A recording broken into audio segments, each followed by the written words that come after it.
Daddy. The voice rang out like a bell across the grand lobby of the Reed Grand Hotel in downtown Chicago.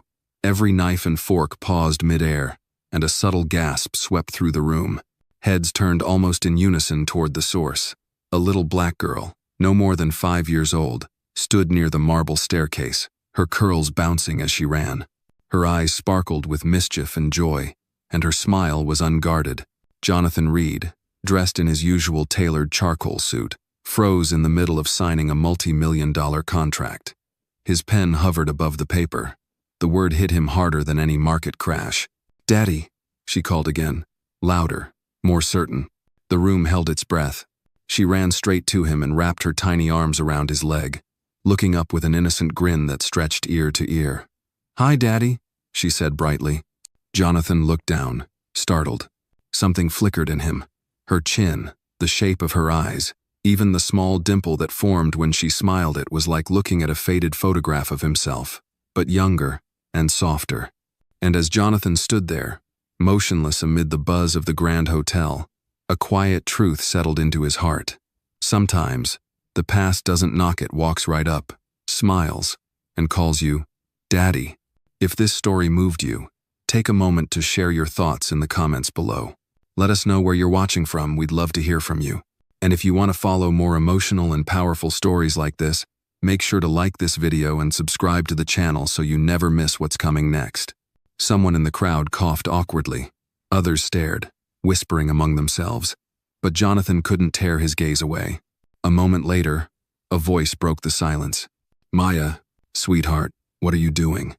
Maria Alvarez, dressed in her cleaning uniform, pushed her way through the crowd. Her face was pale, her eyes wide with horror. She quickly scooped the little girl up into her arms. "I am so sorry, Mr. Reed," she said breathlessly. "She must have seen your picture somewhere on the hotel magazine, maybe. Kids make silly connections. She meant no harm." Jonathan blinked. "Her name is Maya?" he asked, voice low. Maria nodded, avoiding his eyes. "Yes, she's 5. Grant, Jonathan's right-hand man for over a decade, stepped closer. He leaned in and whispered, "Sir, do you remember Denver? The charity gala 6 years ago. You drank more than usual. You blacked out in the hallway." His voice dropped lower. "She was the one who helped you to your suite." Jonathan's expression didn't change, but a shadow passed behind his eyes. He had long sought to uncover who had helped him that night. He had searched, asked quietly over the years, but no one ever confirmed anything. All he had found the next morning was a thin, gold necklace lying on the bed beside him. It had a tiny letter M on the pendant, just M, nothing more. He had kept it, quietly, unsure why. It now sat locked in his nightstand. Maria clutched Maya tighter, stepping back slowly. "We'll leave," she murmured. "I don't want any trouble. Please forgive her." Jonathan looked from mother to child. Maya had turned her head slightly, peeking at him over her mother's shoulder. She giggled softly, eyes gleaming. In that look, playful, curious, full of trust, Jonathan saw more than just resemblance. He saw memory, emotion, a connection that shouldn't have existed. "No," he said quietly. "Don't go. Take her to your room. I'll need to talk with you both later." Maria hesitated, then nodded. She left with Maya in her arms, disappearing down the hallway reserved for staff. Jonathan stood still, eyes fixed on where they had gone. Grant stepped up beside him. "You all right?" Jonathan didn't respond immediately. He turned toward the floor-to-ceiling windows, where the Chicago rain misted the glass in fine streaks. Behind him, the lobby resumed its rhythm, though voices still hummed with curiosity. He whispered more to himself than anyone. That necklace, that night, and somewhere in his chest, a storm was building questions, memories, and something deeper. Something that sounded suspiciously like hope. The elevator doors closed behind Jonathan with a soft mechanical chime. The penthouse suite greeted him in silence, dimly lit by the amber hues of early evening light seeping through the tall glass windows. He dropped his phone and wallet onto the marble counter with a thud, loosened his tie, and poured himself a scotch. No ice. He stood still for a moment, sipping slowly, the warmth of the liquor burning its way down, grounding him. But his mind wasn't here. It was 6 years ago in another hotel room, in another city, with a memory half erased but emotionally sharp. He crossed the room, opened the drawer of his bedside table, and took out the small velvet pouch he hadn't touched in years.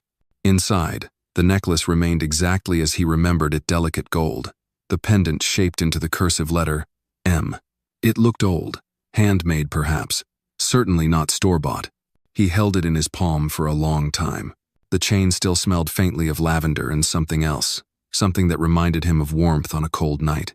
He remembered waking up, confused, aching, alone, but the bed had been made. A blanket tucked over him gently, a faint impression of someone who had cared. And now, this child, this bright, lively little girl had burst into his carefully constructed life and torn open that long closed door.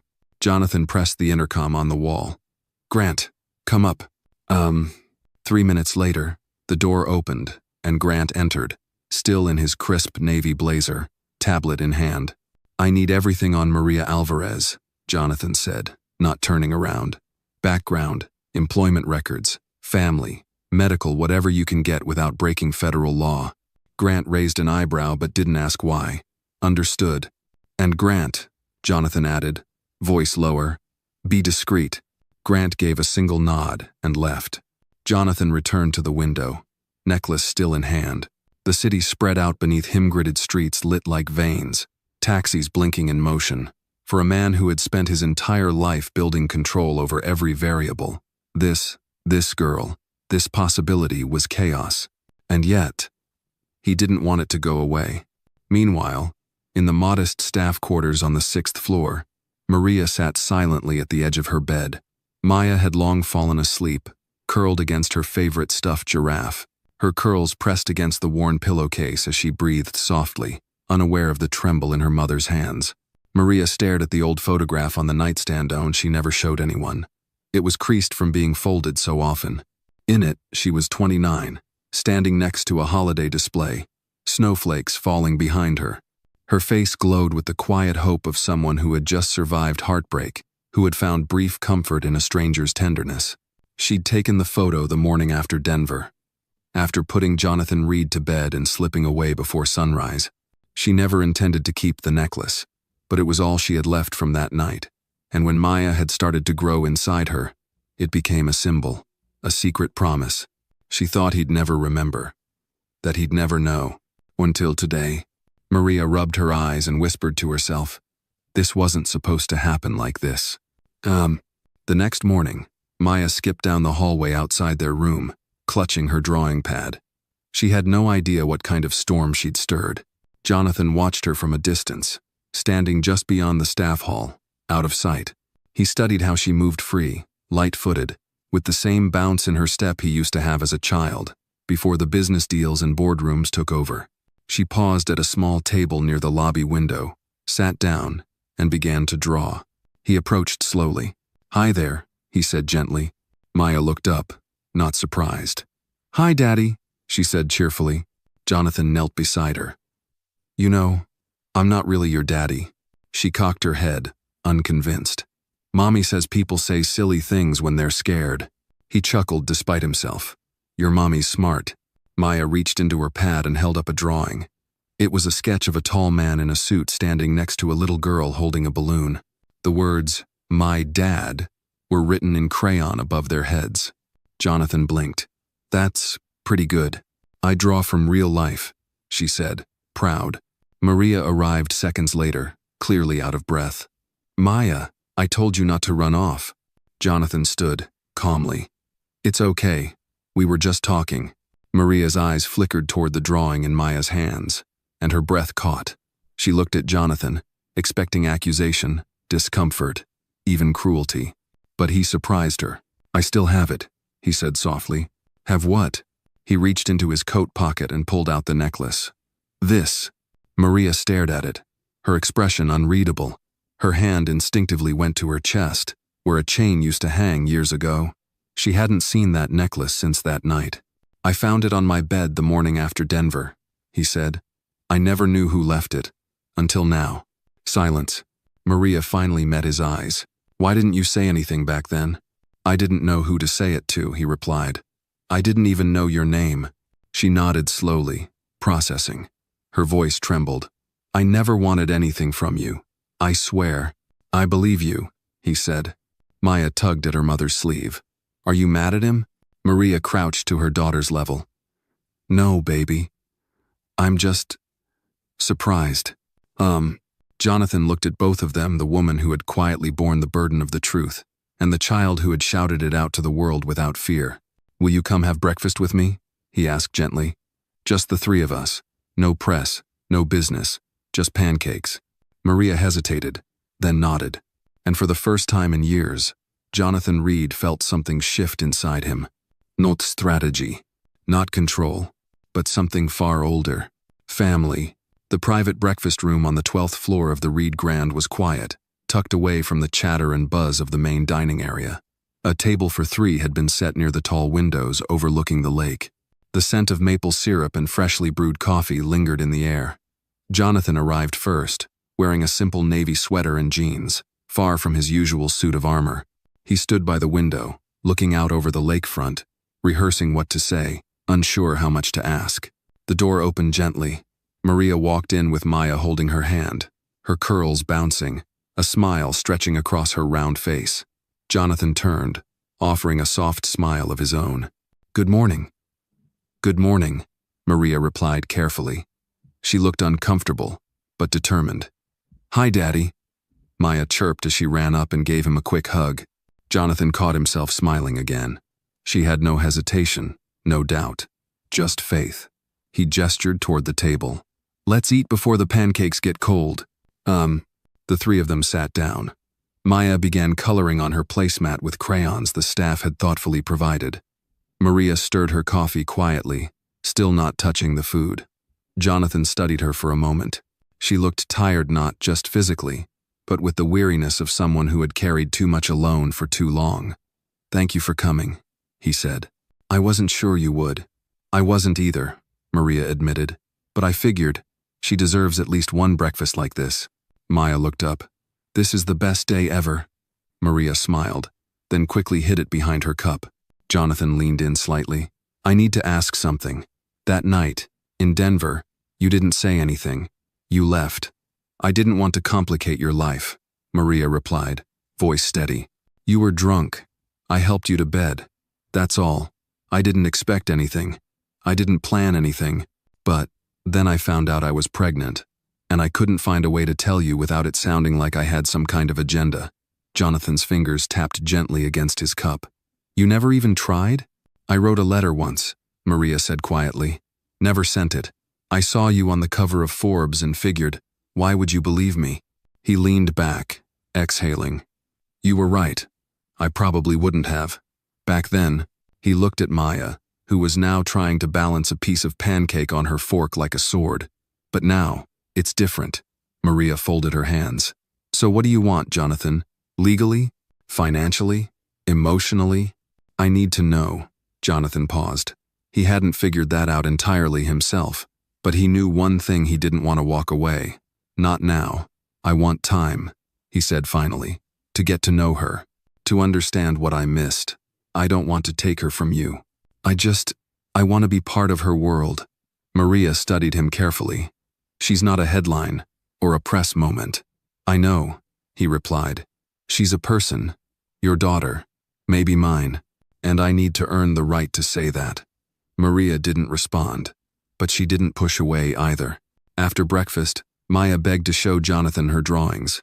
They walked together toward the garden terrace while Maria followed quietly behind.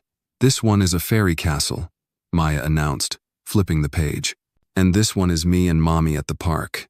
And this," she paused, showing a sketch of a tall man in a suit holding a girl's hand. "This is you and me, from yesterday." Jonathan swallowed hard. The drawing was crude, sure, but the expression on the man's face was unmistakable. It was the same one he'd seen in the mirror this morning, hope mixed with fear. "Can I ask you something?" he said softly, kneeling beside her. "Why did you call me Daddy?" Maya looked at him with wide eyes. "Because you looked like me. And Mommy said my daddy was kind and smart and helped people. And you looked lonely." He blinked. "Lonely?" "Yeah, like your eyes were looking for someone," she said, matter of fact. Jonathan stood slowly, moved by the strange wisdom of her answer. Back inside the suite, Maria sat on the edge of the couch. Jonathan approached her. "There's something else," he said. "I want to do a paternity test. Not because I doubt you, but because it's what needs to happen so we both know, legally and otherwise." Maria nodded. "That's fair. No lawyers yet, no press, just the three of us, quietly." "Agreed." A knock at the door interrupted them. Grant stepped in with a folder in his hand. Jonathan nodded, motioning him forward. "You asked for her file," Grant said carefully, glancing at Maria. "Should I?" "You can leave it," Jonathan replied. "Thanks, Grant." As Grant left, Jonathan hesitated, then handed the folder to Maria. "I think you should see what people in power can find, just so you know the kind of world I come from." Maria opened the folder slowly. It contained not only her employment history but also a scan of a parking ticket from 6 years ago in Denver dated the very night they met. "You had someone trace this?" "Yes. I needed to be sure it wasn't just a feeling," Jonathan said. Maria closed the folder and looked at him. "You're thorough." "It's a habit," he said. "But I'm learning that, sometimes, the heart knows before the mind catches up." She didn't smile, but something in her expression softened. "You've got a lot to learn about parenting." "I know," he said. "But I've got the best teacher sitting in that chair coloring a giraffe purple." Maria chuckled despite herself. "She thinks giraffes would look better in lavender." "Honestly," Jonathan said, glancing back at Maya, "she might be right." That night, as Maria tucked Maya into bed, the little girl whispered, "Is he really my daddy?" Maria paused. "We'll find out soon, but no matter what, he's someone who cares." Maya nodded, satisfied, and drifted to sleep. Across the hotel, Jonathan sat alone again, holding the necklace, watching the rain tap against the glass. The storm inside him hadn't calmed, but it had changed. It was no longer just confusion. It was the beginning of something unfamiliar but welcome. Connection. Purpose. A chance to rewrite a part of himself he thought long lost. And outside, in the quiet hum of the city, a new day waited to begin. The morning sun broke gently over Chicago, casting a golden hue over the city's steel and glass. From the 13th floor of the Reed Grand, the skyline shimmered like a promise. Jonathan sat at his desk in his private office suite, fingers steepled beneath his chin. On the polished mahogany surface before him was a sealed envelope. Incity answers. The paternity test results had arrived earlier than expected. Everything was quiet in the room, save for the faint ticking of the antique clock by the window and the distant hum of city traffic. He stared at the envelope for a moment longer before tearing it open. Positive. There it was, in bold type, clinical and unflinching. Jonathan Reed, 99.9% probability of paternity. He let out a long breath he hadn't realized he'd been holding. Relief washed over him, relief, and a pang of regret. Regret for 5 years he hadn't known her, hadn't been there for birthdays, fevers, or first words. Yet somehow, that little girl had seen something in him, trusted him. He reached for his phone and dialed. "Maria," he said once she answered, "can you come up? And bring Maya." Maria didn't say much when she stepped into the suite. She'd expected this, braced herself for it. She held Maya's hand tightly, her thumb brushing the child's knuckles like a silent reassurance. Jonathan met them with a look neither stern nor soft, just steady. "It's confirmed," he said gently. "Maya's mine." Maria nodded. She had expected those words, yet hearing them out loud still hit like a wave. "All right, I'd like to talk about what comes next," he said, not as a CEO, but as her father, and someone who owes both of you a great deal. They sat, the three of them, on the suite sofa. Maya, as usual, found her comfort quickly. She climbed up next to Jonathan and handed him her drawing from that morning. It was a family, 3 stick figures holding hands. Above it, she'd written, "My home," in purple crayon. Jonathan blinked hard. Maria watched them quietly. There was a gentle distance in her Gazanot distrust, but a woman who'd spent years building walls for survival. "I'm not trying to upend your life," he said to her, "but I'd like to be involved. In any way you're comfortable with." Maria took a deep breath. "She's happy now. That matters most. And I want to keep it that way," he said. "No sudden moves, no legal threats, no headlines. Just More mornings like this, maybe. Meals, walks, time. Maria tilted her head. Time is earned, Jonathan, not given. I know, he said. They talked a little longer. Simple things. Favorite foods, school schedules, Maya's obsession with giraffes and dislike for eggs. Each word was a step forward. Small, careful, but real. But peace, like most things in Jonathan's world, was never without shadows. Downstairs, in the polished hallways of the corporate wing, whispers had begun to rise. An assistant had seen Maya being ushered into the private elevator. A concierge mentioned a little girl hugging Mr. Reed at breakfast. And one overly curious member of the PR team had started piecing together timelines. Edward Kane, the head of public affairs, was not known for subtlety. He marched into Grant's office without knocking. I need clarity, he barked. Is Mr. Reed harboring an illegitimate child with a cleaning staff member? Grant looked up from his tablet, calm as ever. That's an absurd accusation. Absurd? Or potentially scandalous? Do you know what kind of media storm this could cause if it gets out before we control the narrative? Grant folded his hands. You're assuming there's something to control. Edward snorted. Come on, Grant. I know discretion is your job, but mine is to anticipate risk. And this is a fire waiting to ignite. Grant stood slowly. Let me be very clear, Edward. If you breathe one word of speculation before Mr. Reed decides how to proceed, you'll be out of here before your press badge stops swinging. Edward narrowed his eyes. So it's true. Grant said nothing. But silence, when offered with confidence, was answer enough. That evening, Maria returned to her modest staff room to find a typed envelope slid beneath her door. Inside was a simple note. Eyes are watching. You'd be wise to keep your distance. She read it 3 times, her pulse rising with each word. Maya was humming softly in the corner, building a paper crown, blissfully unaware. Maria crushed the note in her hand. Later that night, she stood by the laundry chute, where cell reception was weakest. She called Jonathan. I need to talk, she whispered. Somebody knows. There was a pause on the other end. I'll be there in 10, Jonathan said.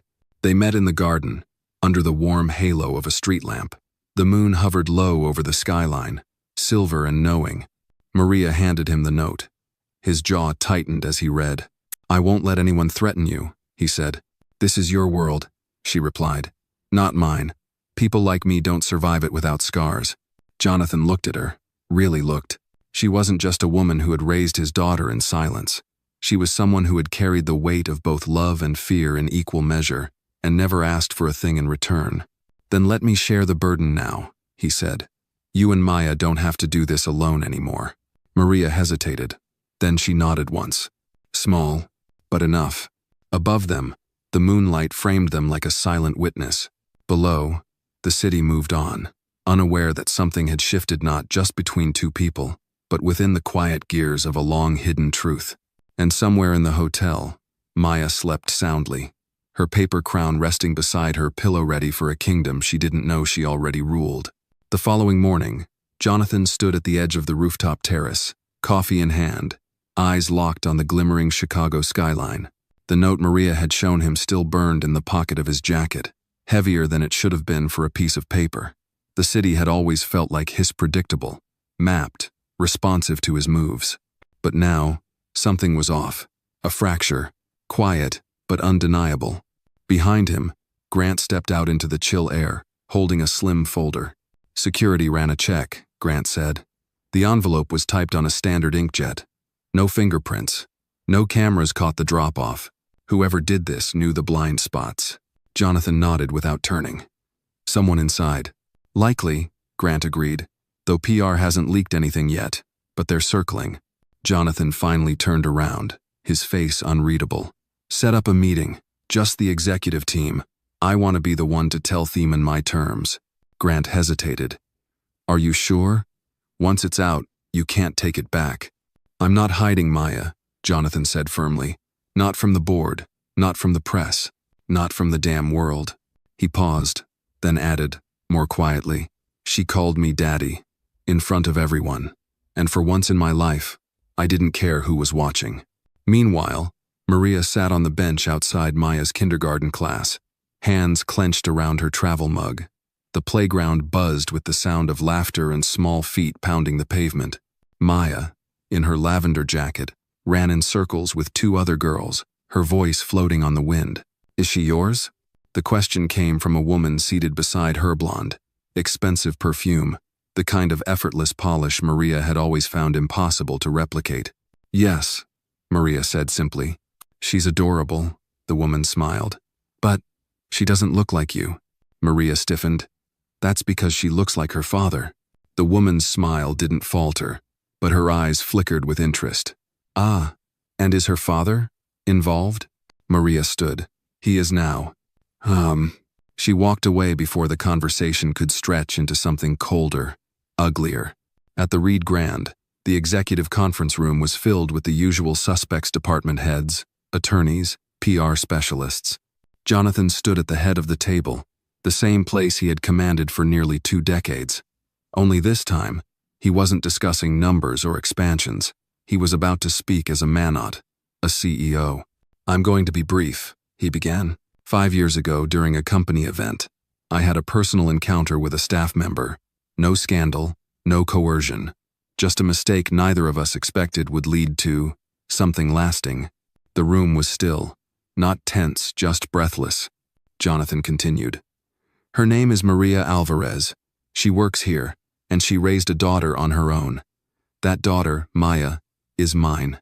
Edward Kane shifted in his seat, face carefully blank. "Does this affect our public image?" Jonathan didn't flinch. "Only if we handle it badly, which we won't." Another voice, Susan, head of HR, spoke up. "Maria has always been a model employee, quiet, professional. She stayed quiet to protect her child," Jonathan said. "To protect me too, in a way." Grant stepped forward. "Moving forward, Mr. Reed will be taking a more active role in the child's life. Privately, there's no legal contest. No financial dispute. This is a matter of family." There was a long silence. Then Edward said, "So, are we issuing a statement?" "No," Jonathan said. "We're living our truth. Let the tabloids chase fiction. We don't need to hand them the script." That night, Maria found a new envelope beneath her door, but this one was different. It wasn't typed. It was handwritten, cursive, in black ink. "He may protect you now, but loyalty fades, and accidents happen." Her heart dropped. This wasn't just gossip anymore. This was a threat. She took the note to Jonathan immediately. He read it twice, then folded it without a word. "We're moving you," he said. "Tonight." "I can't just disappear," Maria protested. "Maya has school. She'll be safer with private tutors. Just until we find out who's behind this. I don't want her to live like she's in hiding." Jonathan looked at her. "Then let me fix it. Let me protect her." For a moment, Maria saw the man he could be. Not the billionaire with the skyscraper view, but the father who had missed too much and wanted to catch up before it was too late. "All right," she said, "but promise Menno more secrets." "No more," he whispered. Later that night, after Maya had fallen asleep in their temporary suite on the top floor, Jonathan sat with Maria on the balcony, the city lights stretching like veins beneath them. "She thinks you hung the moon," Maria said softly. Jonathan glanced at the sleeping child through the window. "I think she's the one lighting up my sky."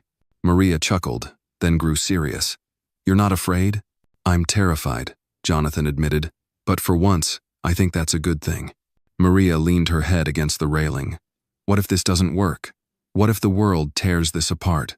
Then we build something stronger," he said. "Something they can't shake." A pause. "Do you remember anything else from that night in Denver?" she asked. Jonathan closed his eyes. "I remember a warm hand on my shoulder, a blanket, and the scent of lavender. I remember someone caring when they didn't have to." Maria smiled barely. "That was me."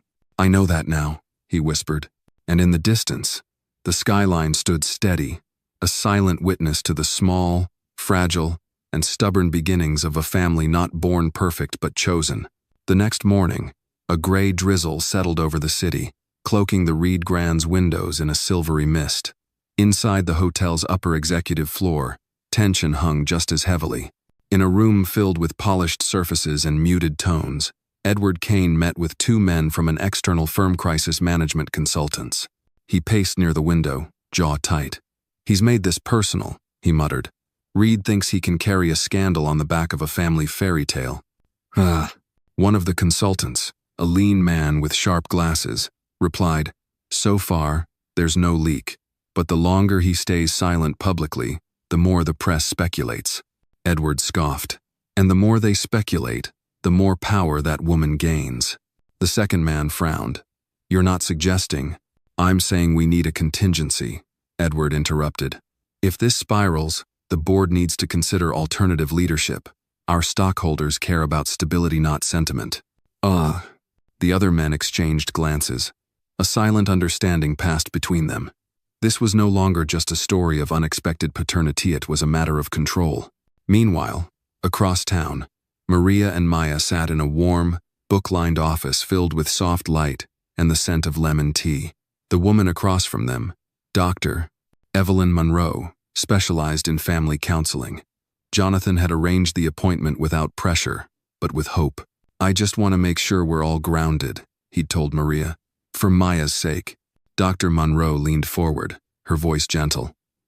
"Maya, can you tell me how you feel when you're with Jonathan?" Maya swung her legs, then smiled. "I like when he reads the giraffe books with voices. He talks like a giraffe would talk." Maria raised an eyebrow, surprised. Dr. Monroe smiled warmly. "That sounds fun. Do you feel safe with him?" Maya nodded, then added, "He listens. Like really listens." Maria's eyes softened. Later, while Maya colored quietly in the corner, Dr. Monroe addressed Maria privately. "She's adjusted well to having him around. But children that age pick up on tension even if they can't articulate it." Maria folded her arms. "She doesn't know we're getting threats." "No," Dr. Monroe said. "But she knows you're watching doors more closely. You're more alert, a little distracted." Maria exhaled. "I don't know how to make her world feel normal when mine hasn't been for years." The therapist reached across the desk. "Normal doesn't mean perfect. It means present. She knows you're there. And now, she's learning that he is, too." That night, Jonathan invited Maria and Maya to dinner in the rooftop greenhouse, an event space rarely used, transformed into a quiet oasis. Lanterns glowed among the ivy, and the air smelled of fresh herbs and earth. Maya ran among the planters, pretending to be a jungle explorer. Jonathan watched her, laughter soft in his chest. Maria sipped from her wine glass. "This is beautiful. Unexpected." He nodded. "She deserves magic. And so do you." Maria's smile was hesitant but real. "You know this won't last, right? Someone will talk. The press will dig. You'll get buried in half-truths." "I've been buried in worse," Jonathan replied. "What matters is what I do next." She watched him. "And what is that?" He looked at her directly. "I make this real. I protect it. I learn what it means to be a father and maybe, just maybe, something more." Before she could respond, Grant appeared in the doorway, face tight. "Sorry to interrupt," he said. "We have a problem." Jonathan excused himself and stepped aside with Grant. "What is it?" "Someone on the board leaked," Grant said grimly. A freelance blogger posted an unconfirmed story. Hotel magnate's secret daughter discovered in staff quarters. Jonathan swore under his breath. "It hasn't gone viral yet," Grant added, "but it's only a matter of time." Jonathan turned to glance at Maria, who was helping Maya pick basil leaves. The calm of the moment now felt like a lie. "Prepare a statement," Jonathan said, "and get Edward in my office first thing tomorrow. If he's involved, I want to know." Later that night, Maria stood at the suite's window, watching the lights flicker below. Jonathan joined her, slipping a blanket over her shoulders. "I'm sorry," he said softly. "You trusted me.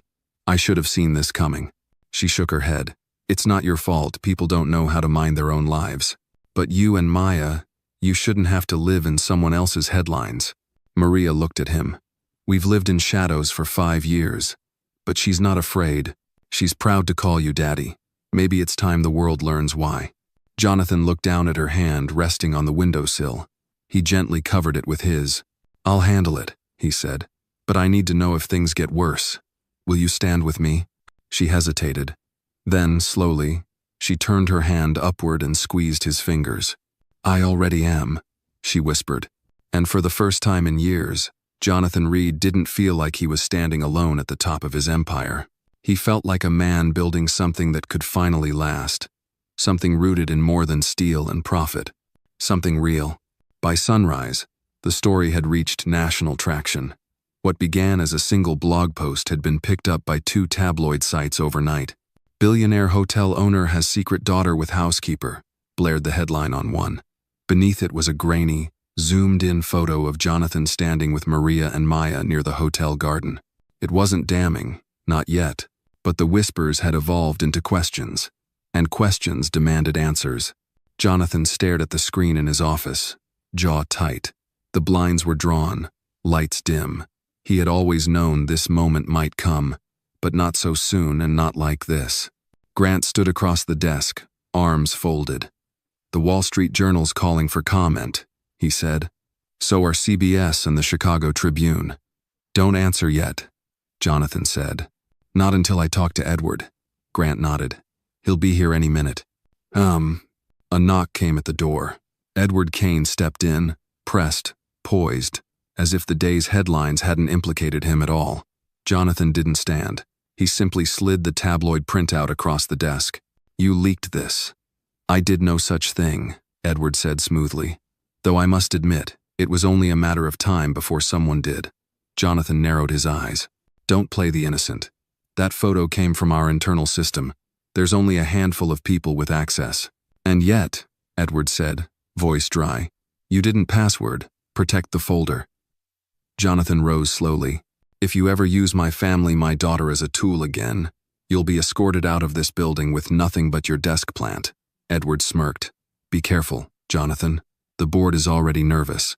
They may love a father figure, but they hate unpredictability more." Jonathan walked around the desk and stood toe-to-toe with him. "Let me make this clear. I built this company from a seed in a shared office. I've walked through fire to make it what it is. If they want to challenge me, fine.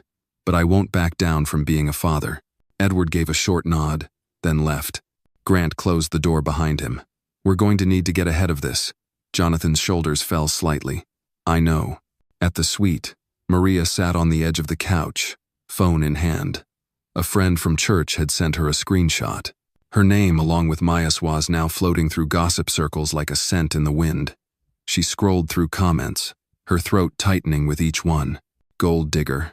She planned this. Another woman playing the long game. She turned off the phone and tossed it aside. Maya was in the bedroom, blissfully unaware, painting watercolor clouds. Maria closed her eyes, leaned her head back against the couch. For years she had kept herself invisible, safe, and now the world had decided to shine a spotlight with no warning, no mercy. A knock. She opened the door to find Jonathan, wearing the same expression she had seen only once before the day he learned Maya was his, part hurt, part guilt, and mostly protectiveness. "It started," she said, stepping back to let him in.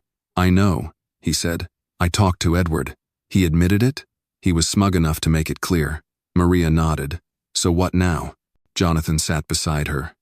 "We respond, with dignity, truth, but on our terms." She looked at him skeptically. "The public eats stories like ours alive, especially mine." "Then we change the narrative," he said. "You're not a scandal, Maria. You're the mother of my daughter. You're a woman who raised her with grace and strength while I was too blind to see." Maria's eyes shimmered. "I don't want her growing up thinking she was a mistake." Jonathan took her hand. "She wasn't. She's a miracle." That afternoon, Jonathan summoned his media advisor, a woman named Claudia Del Rey, who had worked on political campaigns and high-profile corporate recoveries. She wore no-nonsense heels and a steel gray suit, her expression a mix of curiosity and calculation. "You're not going to spin this," Jonathan told her flatly. "You're going to help me say the truth. Clean, direct, no denial, no deflection." Claudia arched an eyebrow. "Are you prepared for the consequences?" "More than ever." "Huh." They drafted a statement together. Jonathan wrote most of it himself, fingers flying over the keys as if exercising something buried for years. He would release it in a video. No press conference, no fancy backdrop, just him, a father, speaking as plainly as he knew how. By 6 p.m., the video was live on the hotel's website and Jonathan's verified social platforms. In it, He sat alone in a chair, a single soft light behind him. "My name is Jonathan Reed," he began, "and I've spent most of my life building a company, building an image. But I'm here today to talk about something more important, family." He spoke of Maria, of that night in Denver, of the years he didn't know Maya existed, and the moments he's now fighting not to miss. "This is not a scandal," he said. "This is a second chance, and I intend to honor it, not hide it." The video went viral within hours. Maria sat in bed that night, laptop on her knees, watching the video for the third time. Jonathan had never looked more vulnerable, more real. Maya was asleep beside her, arms wrapped around her lavender giraffe. Maria stroked her daughter's hair gently. "He did it," she whispered. He stood up. The next morning, the response was mixed but not cruel. Headlines shifted. "Reed owns up. This is a second chance." Blogs that had once speculated now praised his candor. Talk shows dissected his statement with cautious optimism. And in the quiet corners of the internet, comments began to change. "That little girl is lucky.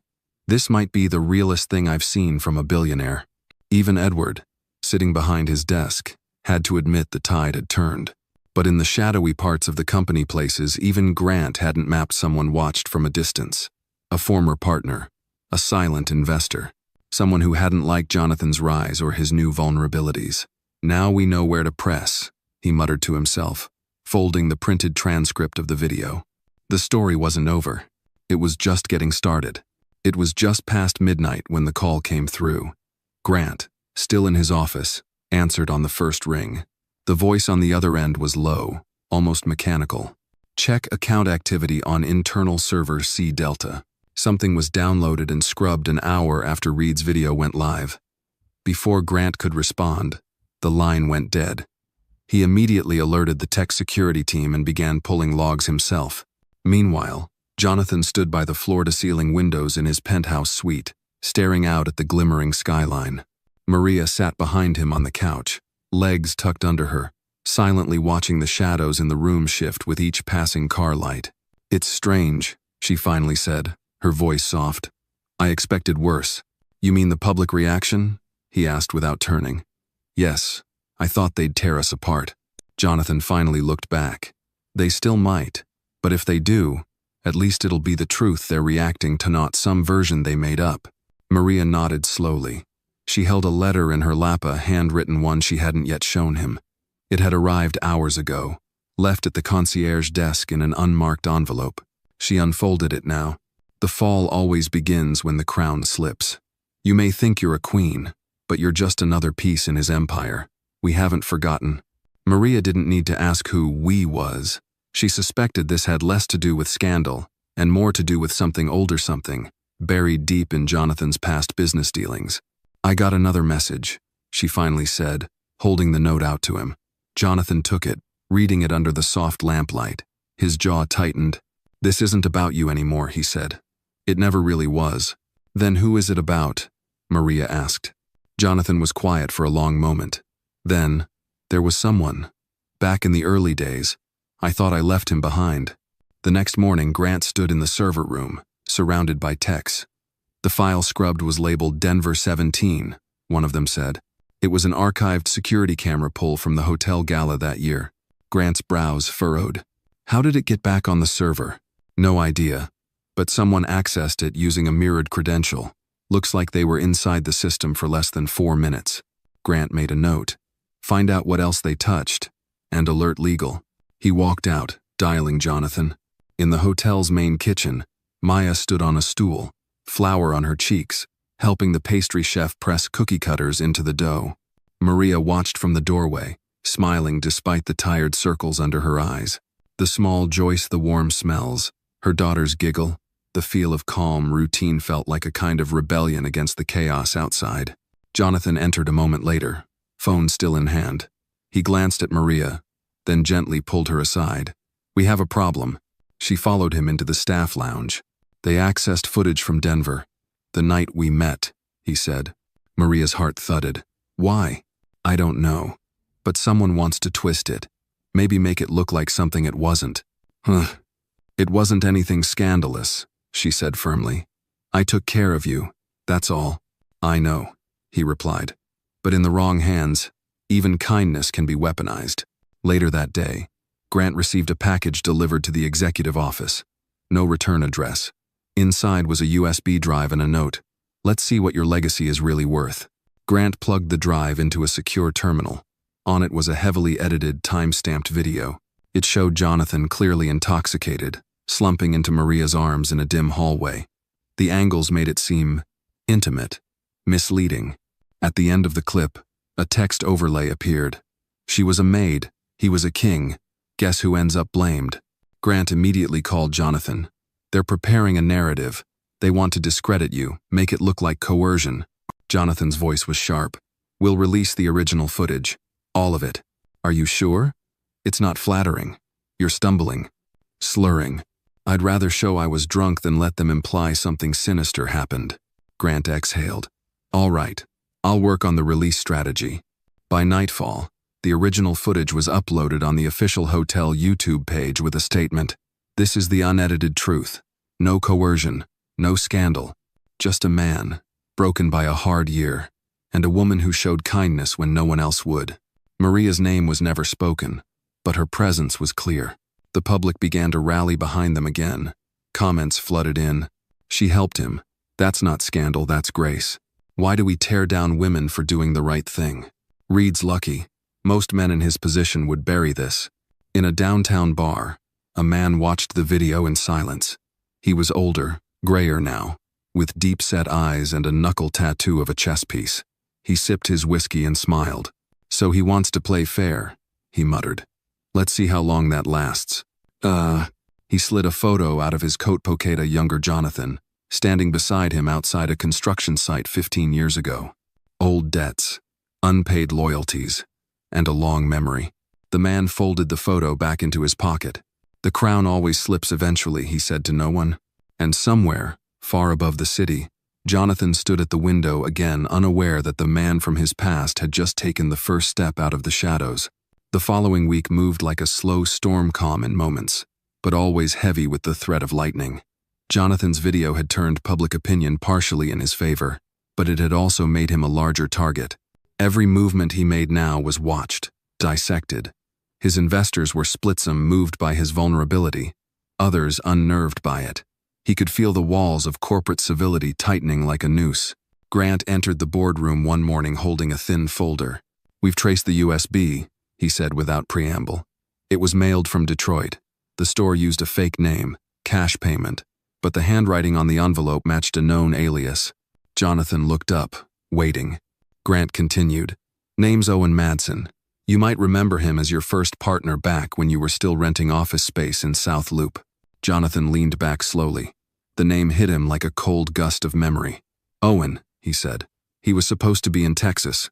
I heard he got into trouble with investors' SEC violations.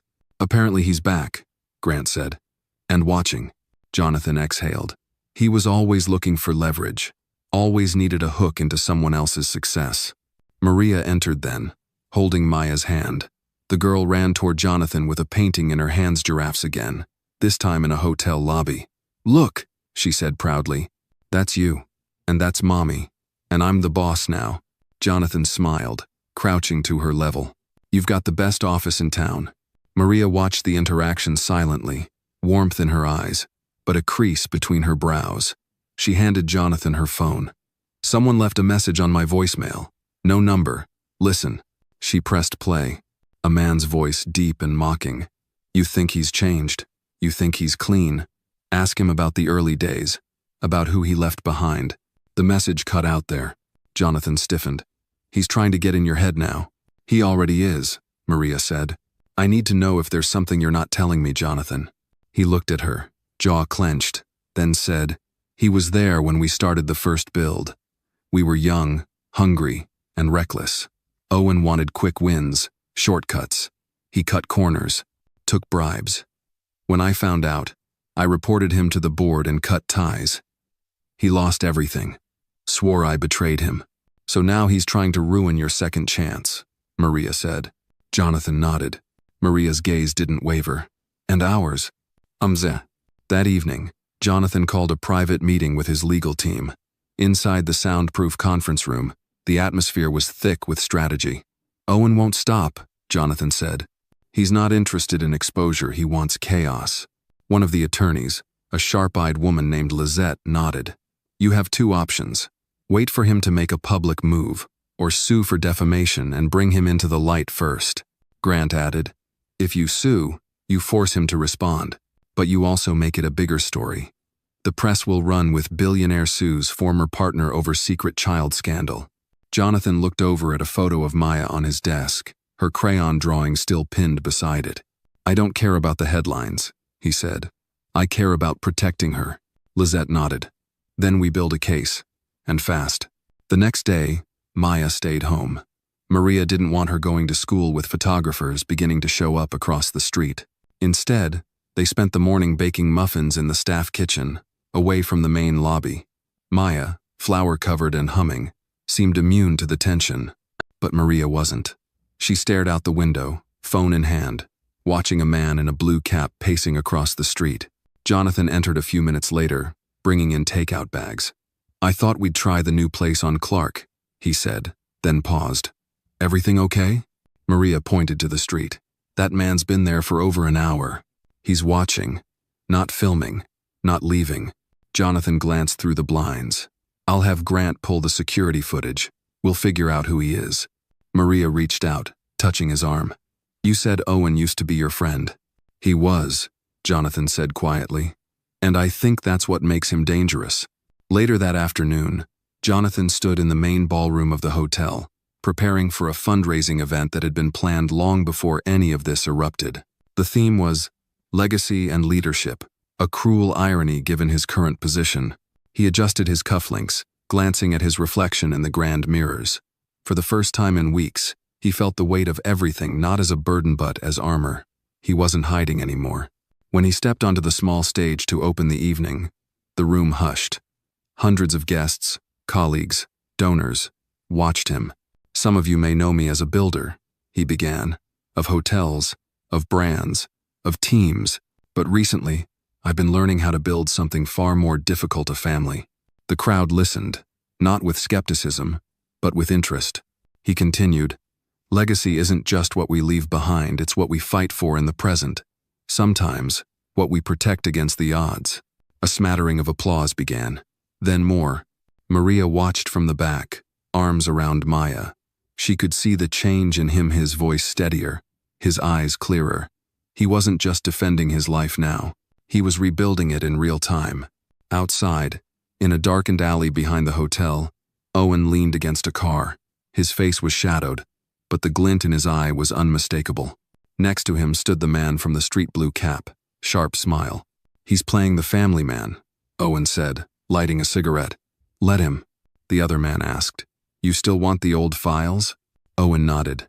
"Everything. The contractor disputes, the 2012 buyout, every corner he cut while pointing fingers at me." The man grinned. "Already working on it." Owen flicked ash into the wind.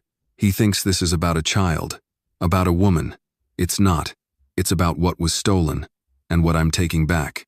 From above, the lights of the ballroom shimmered like stars behind glass. And inside, Jonathan Reed shook hands with guests, unaware that the past he thought buried had begun to rise, clawing toward the surface once more. The morning after the gala dawned quiet, unnervingly so. A light mist hung over the Chicago skyline, softening its edges, cloaking the city in a veil of silence. Jonathan stood in the hotel gym, the rhythmic pounding of his feet against the treadmill the only sound in the otherwise empty space. He had barely slept. Every move Owen made in the shadows stirred old guilt and old anger. And yet, even as the past circled like a hawk, Jonathan knew his focus had to remain on the present, on Maria, on Maya. Grant found him in the locker room, a manila envelope in hand. "We've got something," he said. "One of our old storage servers had files Owen tried to wipe years ago. Our IT guys restored fragments, construction invoices, correspondence. There's a clear trail of misconduct, this, not yours." Jonathan toweled off, breathless. "Can we prove I wasn't involved?" "Yes. You reported the irregularities to the ethics committee at the time. We've got copies of your emails, and statements from 2 contractors who were on site back then. They're willing to speak." Jonathan exhaled, the weight on his chest loosening slightly. That's something. Grant hesitated. There's more. Someone tried to access Maya's school records yesterday. Jonathan's head snapped up. What? Private account. Fake credentials. They didn't get through. But it was a probe. A warning. Jonathan clenched his fists. He's using her to pressure me. Yes, Grant said. And he's getting bolder. Later that day, Maria was in the suite with Maya when the hotel's front desk rang her room. A woman's voice calm. Professional said a package had arrived addressed to the Reed family. Suspicious, Maria asked Grant to intercept it. What arrived wasn't a box but a sleek black envelope, unmarked, sealed with red wax. Inside was a single photograph.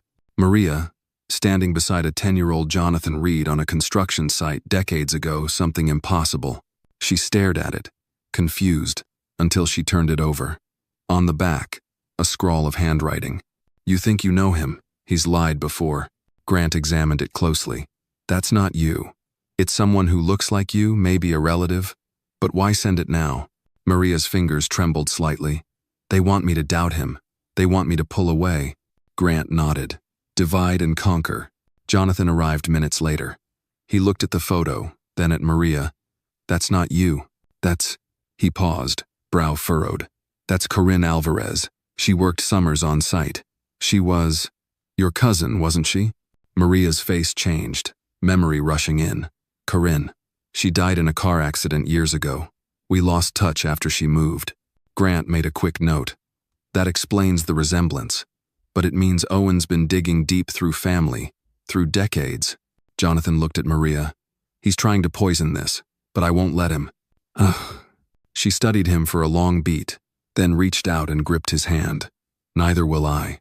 Meanwhile, Owen sat in a high-rise apartment overlooking the lake, watching an old clip from a local news archive.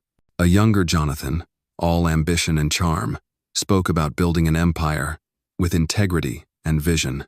Owen scoffed. You built it with my blueprint, he muttered. My sweat. Then you cut me out like trash. He sipped dark whiskey from a chipped glass, then opened a laptop. On the screen was a draft of an anonymous email, ready to be sent to a major news outlet. Attached were partial records, redacted invoices, and the photo he'd sent to Maria. He hovered over the send button, but paused. Not yet. First, he wanted Jonathan to squirm. He clicked, save as draft, then picked up his phone. Time to reach out to the board.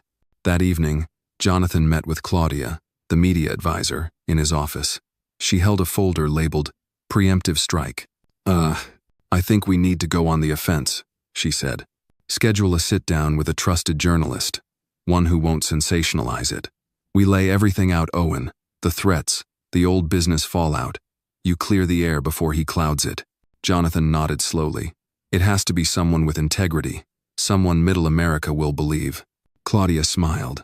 I already called in a favor. Susan Hall, Channel 7. She's tough, but fair.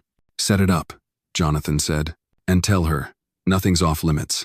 Across town, Maya sat on the floor of the suite, building a castle out of toy blocks. Maria brushed her daughter's hair, her eyes drifting toward the door for the third time in 10 minutes. A nervous energy had settled over her like a shawl. Mommy, do you think we'll stay here forever? Maya asked suddenly. Maria paused, startled. What do you mean, honey?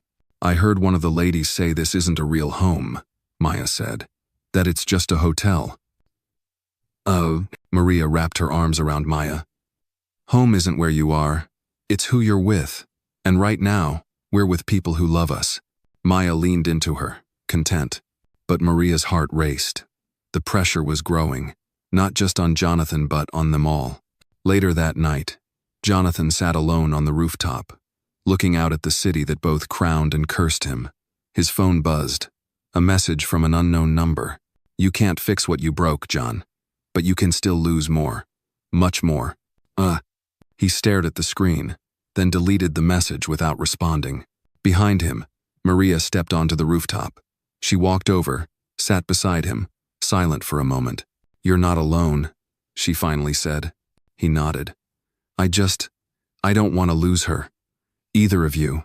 Maria looked at him, then reached into her coat pocket. She handed him the small, tarnished necklace, the one he had found in the Denver suite all those years ago. "You said you kept this," she said, "but it was never yours to hold alone." Jonathan took it, his fingers closing around it tightly. "We hold it together now," Maria whispered. In the distance, thunder rolled across the lake, but for the first time in days, the storm inside him began to quiet, just a little, enough to breathe, enough to fight. The morning of the interview arrived cloaked in cold drizzle. Outside the Reed Grand Hotel, vans from Channel 7 lined the street, flanked by security and curious onlookers. Inside, the lobby buzzed with whispers, a nervous energy rippling through guests and staff alike. A temporary studio had been set up in the conservatory lounge. Lush plants softened the lighting, while glass walls let in muted, moody daylight. Jonathan sat in a chair at the center of the space, a simple wooden seat chosen to strip away the layers of corporate polish. No desk, no backdrop, just him. Susan Hall, a seasoned journalist known for her disarming poise, entered with a small crew. She greeted him with a firm handshake and a steady gaze. "No PR coaching?" she asked. Jonathan smiled faintly. "Just a very stubborn heart." Susan gave a nod of approval. "Let's begin." The cameras rolled. Lights glowed soft and even. A producer counted down with fingers, and Susan launched into the introduction. "Today, we sit down with Jonathan Reed, billionaire, hotel magnate, philanthropist, and now, unexpectedly, father. His recent public acknowledgement of a 5-year-old daughter born from a private moment 6 years ago has captivated the nation. But behind the headlines lies a story of legacy, consequence, and redemption." Jonathan didn't flinch. He kept his gaze calm, his breath steady. "Mr. Reed," Susan began, "you've built an empire on discipline, privacy, and precision. Why come forward now, when staying silent could have shielded your brand? Because silence would have meant denying my daughter." "And I won't do that," Jonathan said. "Not again." Susan nodded. "There are those who say your coming forward was reactive, that the truth was forced by a leak. Is that accurate?" "It's true someone tried to use my past to harm me," Jonathan said. "But Maya is not a liability. She's my daughter. That's not scandal, it's a gift I didn't know I had." Susan pressed gently. "Some critics argue the mother, Maria Alvarez, used her position as hotel staff to manipulate a powerful man. What do you say to that?" Jonathan's jaw tightened. "Maria showed me more decency in one night than many in my industry have in a lifetime. She didn't ask for money. She didn't ask for recognition.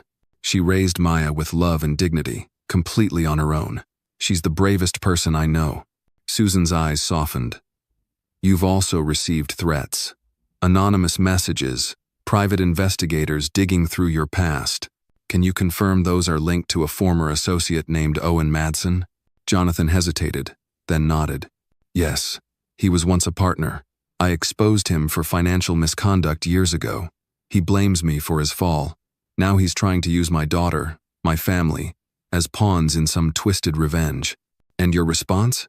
Jonathan looked straight into the camera. "I won't be blackmailed. I won't be intimidated.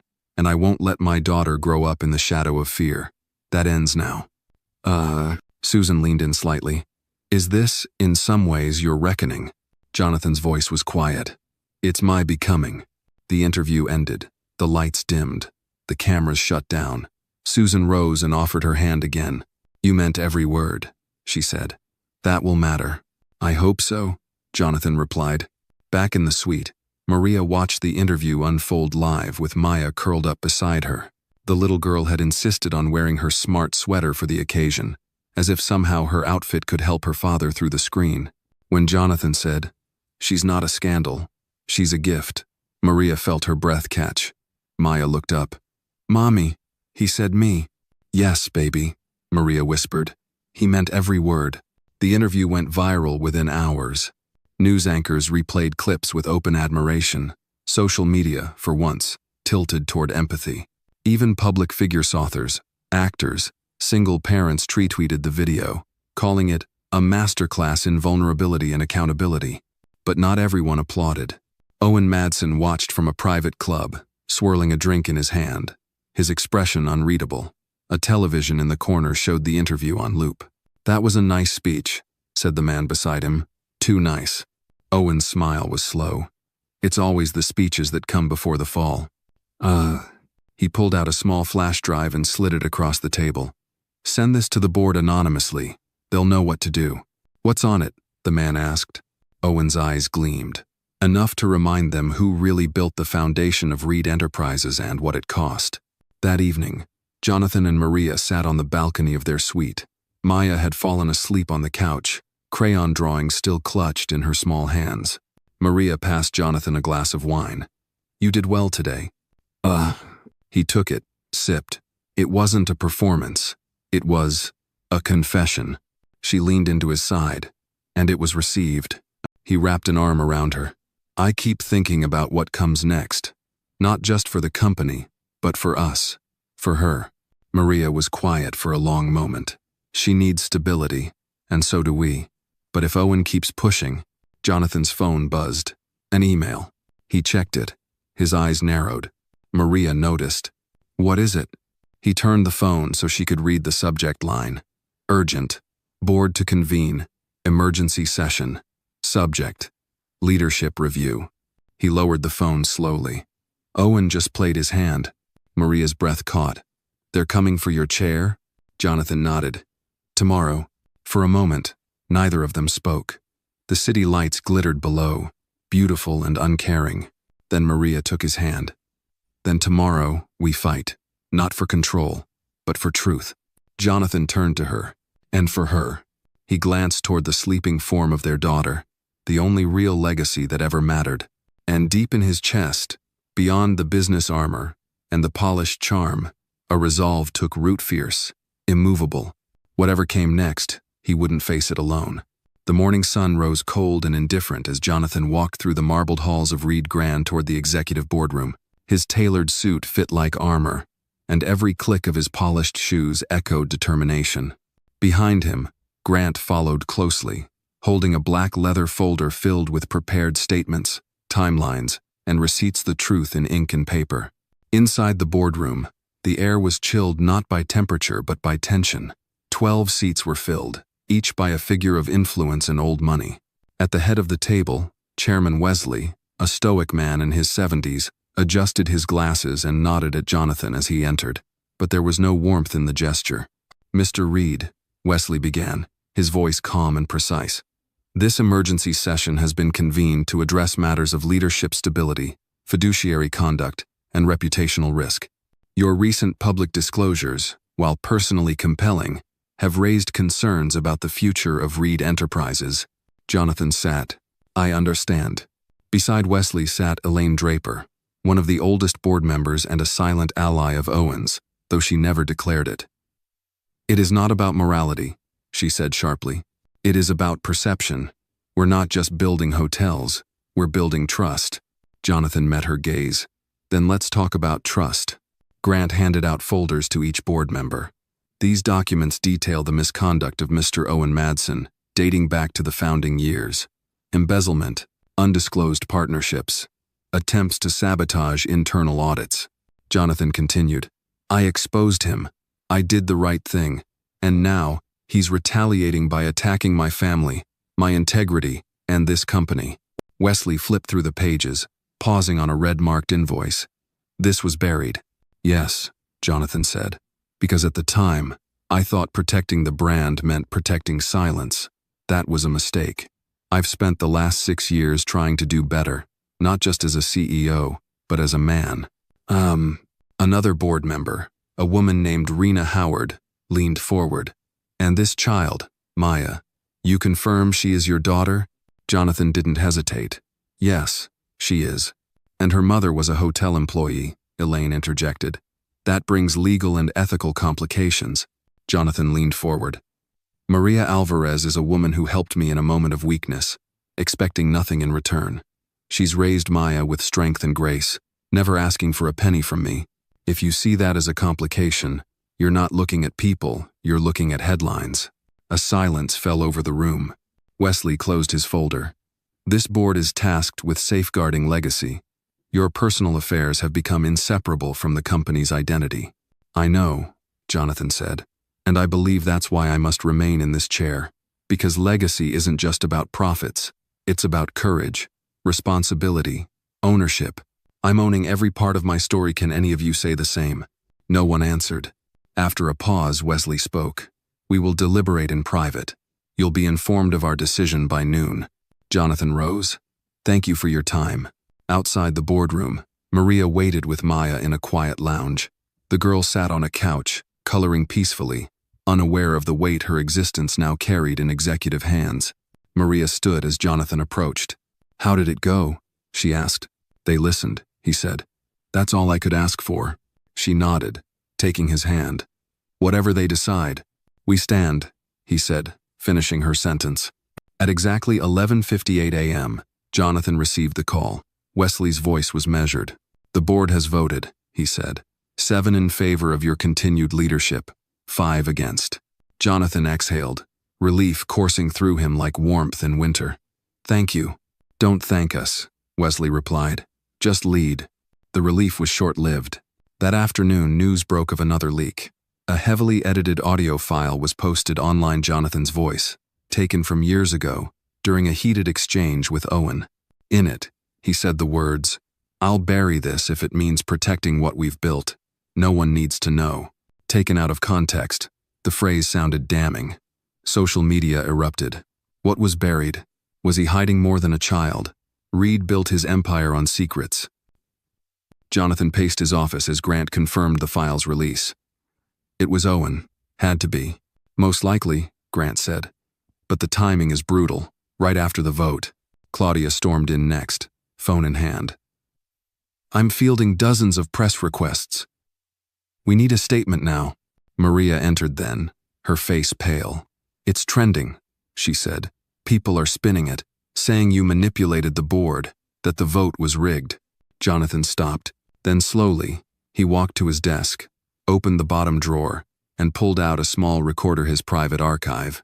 That tape, he said. It came from the day I found out Owen had been bribing city officials. I was telling him I'd bury the story from the press to buy time and report it quietly to the board. Grant blinked. You have the full tape? Jonathan nodded. Uncut. Context included. Claudia grabbed the recorder. Then we go again. One more round. One more interview. No, Jonathan said. Not another interview. A live town hall. No edits, no cuts, just truth. That night, the ballroom was transformed into a live stream set. Employees, media, and guests filled the room. At center stage, Jonathan stood under lights not as a mogul, but as a man reclaiming his truth. He played the full tape, every word, the context clear, the motives exposed. Then he turned to the crowd. I'm not proud of every moment in my past, but I've never stopped trying to do right by the people who trusted me. That includes all of you. And it especially includes the 2 people who changed my life the most, Maria and Maya. From the crowd, Maria watched with tears in her eyes. Beside her, Maya clapped, entirely unaware of the stakes, but completely certain of the man on stage. For once, the applause that followed wasn't just polite. It was thunderous, earnest, and earned. Somewhere in the darkness, Owen watched from a distance, and for the first time, he realized something chilling. Jonathan Reed wasn't playing defense anymore. He was building forward, block by block, truth by truth, a legacy that no lie could undo. The morning after the town hall, the hotel lobby felt different. Employees greeted Jonathan with nods of respect that lingered longer than usual. Guests smiled as he passed, some offering quiet encouragement. He noticed it all subtle but powerful. Not admiration for a man who'd held power, but for one who had chosen honesty over self-preservation. In the executive suite, Maria stood by the window, watching Maya chase a housekeeping cart, giggling. The girl wore her father's hotel badge on a lanyard like a trophy. Maria smiled, but her heart felt tight with unease. The storm might have passed in public, but Owen was still out there, and silent enemies were often the most dangerous. Jonathan joined her at the window, 2 cups of coffee in hand. It's almost too quiet, he said. She nodded. Owen won't disappear that easily. He won't, Jonathan agreed, and we have to stay ahead of him. A soft knock came at the door. Grant entered, holding a slim folder and his phone. We've got something, he said. Our cybersecurity team traced the metadata from the leaked audio. The file passed through an encrypted server located in Nevada. It's linked to a shell corporation, Nova Shade Holdings. Jonathan frowned. Never heard of them. Grant's expression darkened. They were one of the private bidders for the Rosewood property last year. We beat them in the final round. Maria looked between them. So Owen's not working alone. No, Grant said. We believe Nova Shade is financing him, and they're planning to make a move tonight. Jonathan tensed. What kind of move? Grant slid the folder across the table. Inside was a leaked memo. Nova Shade had scheduled a press event in Las Vegas to unveil a luxury resort plan. The location? The very site of Jonathan's next development, the Horizon Project. It was meant to be a community-forward initiative, a symbol of redemption after years of expansionist branding. If Nova Shade succeeded in swaying public support with Owen's help, they could derail the entire plan. They're calling it New Horizons, Grant said bitterly. Jonathan's hands curled into fists. That name was ours. Maria leaned forward. Then you have to go. Confront them directly. I will, Jonathan said. But not as the CEO of Reed Enterprises. Grant blinked. What then? Jonathan looked him dead in the eye. As a man whose legacy is being stolen. By sunset, Jonathan stood in the heart of Las Vegas, a city that sparkled with excess and deception. The Nova Shade event was already underway at a sleek downtown venue, all chrome and LED lights. A banner reading, "Introducing New Horizons, the future of hospitality," hung above the entry. Dressed in simple slacks and a black shirt, Jonathan walked past cameras with a quiet intensity that made security hesitate. Inside, a glossy stage had been erected, and at the center of it stood Owen Madsen, arms outstretched, basking in the spotlight. He didn't see Jonathan until he was halfway through his speech. And for years, Owen said, our voices were silenced by monopolies. But tonight, we offer a real choice of future untethered from lies and legacy debt. Laughter from the crowd. Applause. Then silence. Jonathan stepped up onto the stage without invitation, flanked by two Reed Enterprises shareholders who had flown in from Chicago. Your future, he said into the microphone, is built on theft. Gasps. Murmurs. Owen's face tightened. Jonathan, you weren't invited. I don't need an invitation to defend the truth, Jonathan said, especially not from a man who forged documents and manipulated public trust. He turned to the crowd. Nova Shade doesn't own this project. They're using stolen materials blueprints, environmental surveys, even community outreach proposals, all developed under my team, all copyrighted. A lawyer from Reed Enterprises stepped forward, handing out copies of cease and desist letters. This is a hostile takeover of vision, Jonathan continued. And if you back this, you're backing fraud. Owen stepped forward, eyes burning. You abandoned your people. You built glass towers while the rest of us sank. I built what I believed in, Jonathan said, voice steady. But I also listened. I learned. And I started again with heart, not ego. That's something you never did. A hush fell over the room. Investors shifted uncomfortably. Some began walking out. Owen's jaw clenched. This isn't over. Jonathan stepped closer. It never had to be a war, Owen. You chose this path, but I won't let you drag Maya into your mess. That little girl is the best thing that's ever happened to me, and I won't let her name be weaponized. Owen said nothing. His silence was louder than any insult. Back in Chicago, Maria sat with Maya, watching the live feed as Jonathan stood firm on the stage. Tears shimmered in her eyes. He's not just protecting himself, she whispered. He's protecting us. By midnight, Nova Shade's board had issued a statement distancing themselves from Owen Madsen. The press event unraveled. Legal teams from both sides prepared for a brutal battle. But one thing was clear: Jonathan had won the public war. Again, he returned to Chicago the next morning, weary but unbroken. As he stepped into the hotel lobby, the staff erupted into spontaneous applause. Maria and Maya waited for him near the fountain. Maya ran into his arms without hesitation. Did you beat the bad guys, Daddy? He knelt, hugging her tight. No, sweetheart. I reminded them who we are. Maria smiled as he rose and met her eyes. You did more than that. You changed the story. Jonathan looked around, at the faces that watched him with belief, not obligation, and for the first time, he felt it not pressure, Not fear, but peace. The kind that comes when you stop running from who you were and start walking toward who you choose to be. And with Maya's hand in one of his, and Maria's in the other, he knew this fight, no matter how long it lasted, was worth every breath.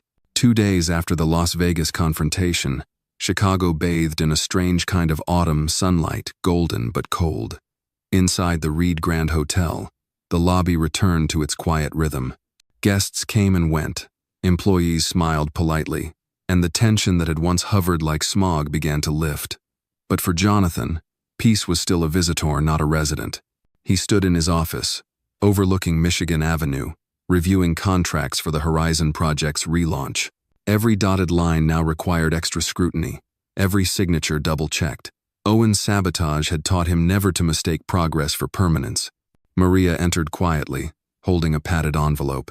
This came through the back delivery channel. No return address. Jonathan took it with a frown. Inside was a faded newspaper clipping, dated 19 years ago. The headline read, "Construction site fire leaves 2 dead. Cause still unknown." Beneath it, a grainy photograph. A younger Jonathan, barely in his 20s, standing behind yellow tape, his face half-shadowed. Jonathan's hand trembled slightly. "Where did this come from?" Maria shook her head. "There's a note inside." He unfolded it slowly. The handwriting was jagged, rushed. How long before they learn what really happened? How long can you bury fire under stone? Jonathan sank into his chair. He hadn't seen this article in years, hadn't thought about that night in nearly 2 decades. It was before his first hotel, before the IPO, before Reed Enterprises had become a household name. Maria sat across from him. "What is this?" He looked at her, jaw tight. "When I was 26, I was overseeing a renovation site for a luxury condo project on the south side. One night, after hours, a fire broke out. 2 workers died. The cause was ruled electrical, but there were whispers about missing safety logs, rushed permits. Were you involved?" Jonathan hesitated. "Not directly, but I was there. Earlier that night, I argued with the site manager about pushing through a concrete pour despite warning signs. I walked away, angry. Hours later, the fire started." Maria's eyes searched his. "Did you cover it up?" "No," he said firmly. "But I didn't come forward either. The investigators never asked. And I didn't volunteer. I was scared.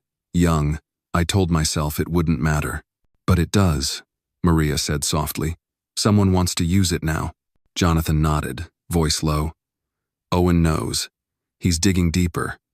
And this is his next move." Across town, Owen sat in a cafe beneath a new name, new ID, but his eyes burned with the same fire. He tapped the screen of his phone, watching a digital scan of the newspaper clipping as he sipped black coffee. He spoke to the man across from him, a freelance journalist with a reputation for bringing down giants. "It's all there," Owen said. "He let 2 men die. The records were scrubbed, but enough whispers remain. Follow the thread. You'll find someone ready to talk." The journalist raised an eyebrow. "Why now?" Owen leaned back, satisfied. "Because gods fall hardest when they think they've won." That evening, Grant entered Jonathan's office, holding his own copy of the envelope. "It's spreading. 3 media outlets contacted us within the last hour, asking about the fire." Jonathan stood slowly. "Do we deny it?" "No," Grant said. "Not this time." Jonathan nodded. "Then we get ahead of it." He turned to Maria. "I need to visit the families of those men, before they read my name in the news, before they think I ran from it." Maria touched his arm. "You're not that young man anymore." Jonathan looked down, but his mistakes still echo. The next morning, he and Grant drove south to the modest suburb where the family of one of the victims still lived. The widow, Mrs. Callahan, was in her 70s now, white hair pinned neatly, hands calloused from years of work. She opened the door, surprised but composed. "I remember you," she said. "You were the one in the hard hat, always shouting orders." Jonathan bowed his head. "I came to say I'm sorry. And to tell you the truth, I should have spoken up years ago." She led them inside, offered tea, then sat across from them without emotion. "We always knew it wasn't just faulty wiring, but no one wanted a scandal. They wanted quiet money and quiet grief." Jonathan swallowed hard. If you ever decide to speak publicly, I'll support you. I'll back your account, and I'll help with whatever you need." Mrs. Callahan studied him for a long moment. "We lost more than a provider. We lost the truth. And nothing you give will change that. But maybe your daughter won't have to carry your silence." When they left the house, Jonathan's face was drawn but resolute. "She's right," he said to Grant. "Maya deserves a father who doesn't hide." Grant nodded. "Then we write it ourselves. The full story. We tell it before Owen weaponizes it." Back at the hotel, Maria watched Maya play in the courtyard, leaves swirling around her feet. The girl was pretending to be a weather witch, chasing the wind. Jonathan approached quietly, stood beside Maria, eyes still shadowed. "She'll hear things soon," he said. "Things I never meant for her to know." Maria glanced up. "Then, make sure she hears it from you first." That night, Jonathan sat with Maya on the edge of her bed, holding one of her picture books in his lap. "Sweetheart," he said gently, "can I tell you a story? About when I was younger?" Maya blinked up at him, curious. "Was it before you had a hotel?" "Yes," he said. "It was before I knew who I was supposed to be." And so he began not with numbers or timelines but with feelings, with fear, with mistakes, and with how even grown-ups have to learn how to be brave. Maria watched from the doorway, heart full, knowing that this moment of truth was more powerful than any press release. The past had knocked. Jonathan had opened the door. And in doing so, he'd started writing a new chapter not in ink, but in the honesty only a father could give. The following day, headlines shifted. Not with accusations or leaks, but with a confession. Jonathan Reed had published a personal letter to the press and posted it on the official Reed Enterprises website titled, "What I Should Have Said 19 Years Ago." The tone was clear, direct, unpolished. There were no PR filters, no spin, just truth. In the letter, Jonathan detailed the night of the fire, his role in the site's mismanagement, and his failure to speak up. He named the workers who died, expressed remorse, and explained the steps he had since taken to support safety in his company's construction practices. He ended with a pledge to fund a memorial scholarship in the names of the victims and to open an independent investigation into every early project under his name. Within hours, the internet exploded, but not with outrage. The response was unexpectedly human. Comments poured in, some critical, many compassionate. People wrote about their own regrets, their buried mistakes, the relief of seeing someone in power admit fault without being forced. Maria sat in the hotel lounge, scrolling through the public responses with tears quietly gathering. Maya played at her feet with toy animals, oblivious to the way her father's truth was reshaping public memory. Jonathan walked in, tired but calm. "The world didn't end," he said, sinking into the armchair beside her. "No," Maria said softly. "You just proved it could start over." He leaned forward, clasping his hands. "Owen hasn't responded. He's too quiet. That worries me." "He's losing his grip," Maria replied. "That scares men like him." Across town, Owen wasn't just quiet, was unraveling. In a rented apartment filled with wine bottles and unopened mail, he stared at the news on his laptop. Jonathan's letter glared back at him. "Damn you," he muttered. "You turned the blade and still got applause." His phone buzzed. An anonymous number. He answered. A voice, masked and clinical, spoke. "You're compromised. We'll proceed without you." Owen sat up. "What? Number, I'm still your inside man? Your name's toxic. We're cleaning house." The line went dead. Owen hurled the phone across the room. At Reed Enterprises, Grant received notice that a high-level federal compliance audit had been requested for the Horizon project. A surprise visit. No warrants yet, just routine procedure. But they all knew it wasn't random. "They're trying to stall us," Jonathan said. "If we can't break ground, our funding's at risk." Claudia entered with a steely look. "There's a meeting of key investors tonight. A private one. They're nervous about the project's future." Jonathan nodded. "Set it up. I'll be there." "No," Claudia said. "They want Maria too." Maria froze. "Me? You're part of this story now," Claudia said. "They want to hear from the woman who raised the daughter of the man they're backing. They want to see what kind of legacy they're really investing in." Maria glanced at Jonathan, uncertain. He touched her hand. "You don't have to go." She shook her head. "I want to." That evening, The meeting took place in a penthouse conference suite overlooking the city. 12 investors sat around a round table diverse in age, background, and skepticism. Jonathan spoke first, laying out numbers, plans, and legal reinforcements to counter the audit threat. Then, he stepped aside, and Maria stood. She was not polished, not rehearsed. She wore a simple navy dress, her hands slightly trembling, but her voice was steady. "I'm not a businesswoman," she began. "I'm a housekeeper, a mother. For years, I cleaned rooms in this very building. I raised my daughter behind staff elevators, in hallways no one important ever walked. She looked around the room. "And now I'm standing here because truth found its way to the surface. Not to bring anyone down, but to ask something bigger. What does legacy really mean to you?" The room was silent. "My daughter," Maria said, voice trembling now, "is not a scandal. She's not a risk. She's the reason this company deserves to grow because it's finally run by someone who chose to tell the truth even when it hurt." One of the older investors, a black man named Mr. Harris, leaned back and said, "Thank you, Miss Alvarez. That was needed." Another nodded. "I've seen a lot of numbers, but that felt like equity." The meeting ended not with promises, but with sincerity. Later that night, Jonathan and Maria returned to the suite. Maya was asleep on the couch again, a blanket draped over her shoulders, her sketchbook open to a new drawing, a tall building with 3 stick figures holding hands on the roof. One wore a dress, one wore a suit, one had curls and a wide smile.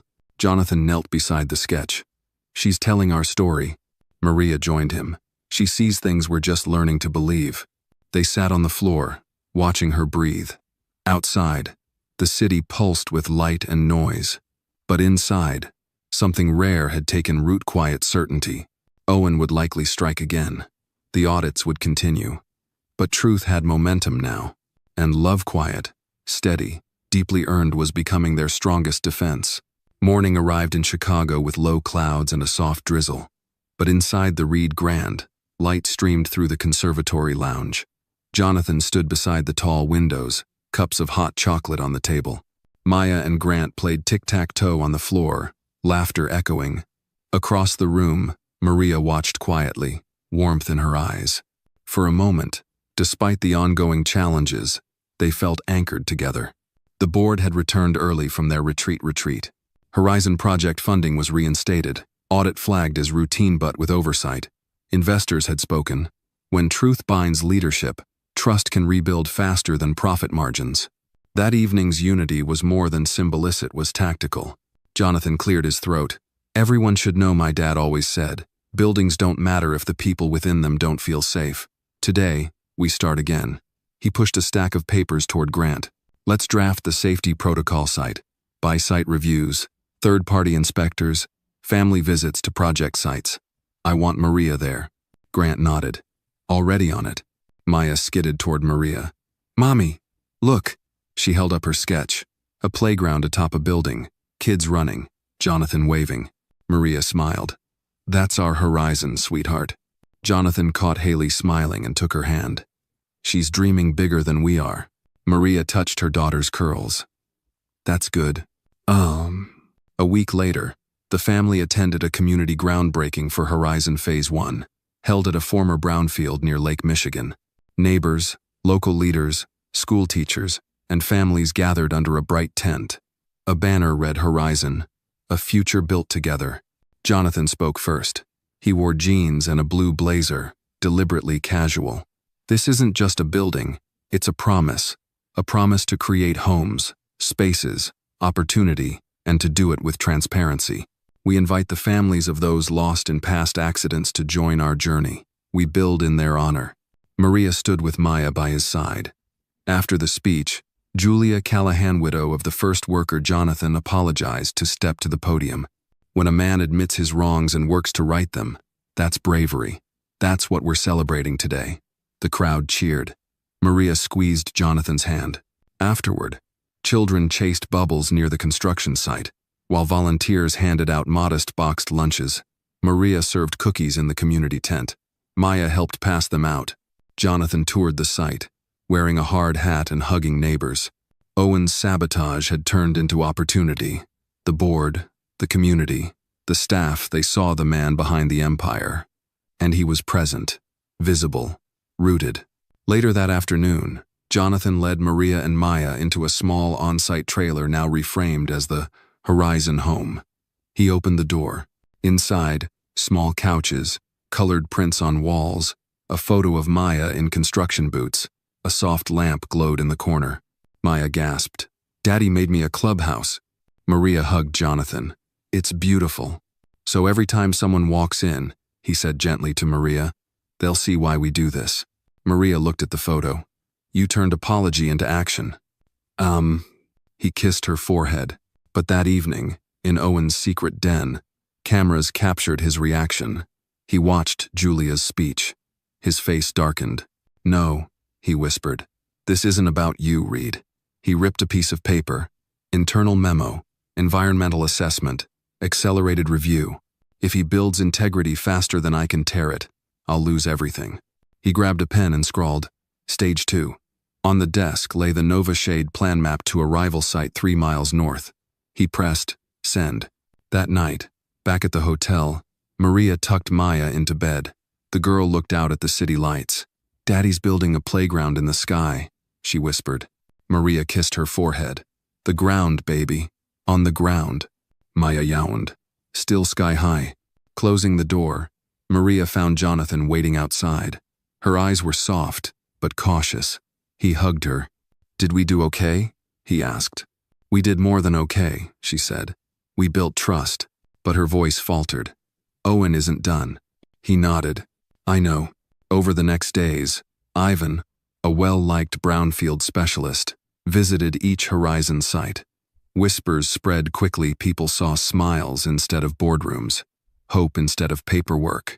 Jonathan demonstrated. Visible leadership resonates. But inside corporate channels, Owen moved next. A subtle smear campaign, citing environmental concerns, sold fuel tanks, untested soils, safety culture, in question. Media outlets resurrected the fire story, the scandal. The audits were expanded, subpoenas issued. On a gray Friday afternoon, Maria entered Jonathan's office unannounced. She found him staring at a framed photo, him in a hard hat, Maya at his shoulder. She gently traced the frame, tears in her eyes. He turned. "They're coming at Horizon now." She sat. "What do we do?" Jonathan locked the photo. "We fight, with the truth we've built." Maria's jaw set, nodding. "Then let's build." That evening, Jonathan held a press conference at the Horizon site. Rain drizzled. He stood under a canopy. Reporters gathered. Lights floored his silhouette. He spoke. "Yes, there are audits, subpoenas, questions. I welcome them, because we're committed to learning, testing, auditing, and most of all, listening. If we did it wrong, we'll own it, fix it, and rebuild. But if you want fear, you'll find none here." The rain picked up, but back straightened. Cameras stayed rolling. Questions still came, but he answered. Openly. Without hesitation. When he stepped off the podium, Maria waited, umbrella in hand. She pulled him in. He smiled, drenched, eyes steady.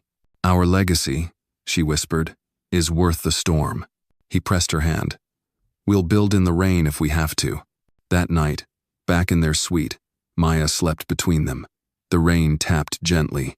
Jonathan held Maria's hand. "We're parents. We're leaders. We're a team." Maria leaned her head on his shoulder. And no storm lasts forever. Outside, the storm continued, but inside, a family weathered it together. Tomorrow, they'd face subpoenas, headlines, rival projects. But tonight, they held the ground they'd earned on brick of truth, one heartbeat at a time. The subpoenas arrived with the crisp bite of bureaucracy delivered by stern faces, sealed with state insignia, and stamped with urgency. Reed Enterprises' legal department had braced for it, but the weight still landed heavily. Horizon's future, once secured with sweat and community faith, now hung in a delicate balance, suspended by the outcome of a state-level environmental investigation and allegations of historic negligence. Jonathan stood at the head of the war room, where legal advisors and PR strategists gathered around a long table. Maps of the construction zones were pinned to corkboards. A projector showed spreadsheets, historical permits, environmental reviews all glowing in sterile blues and grays.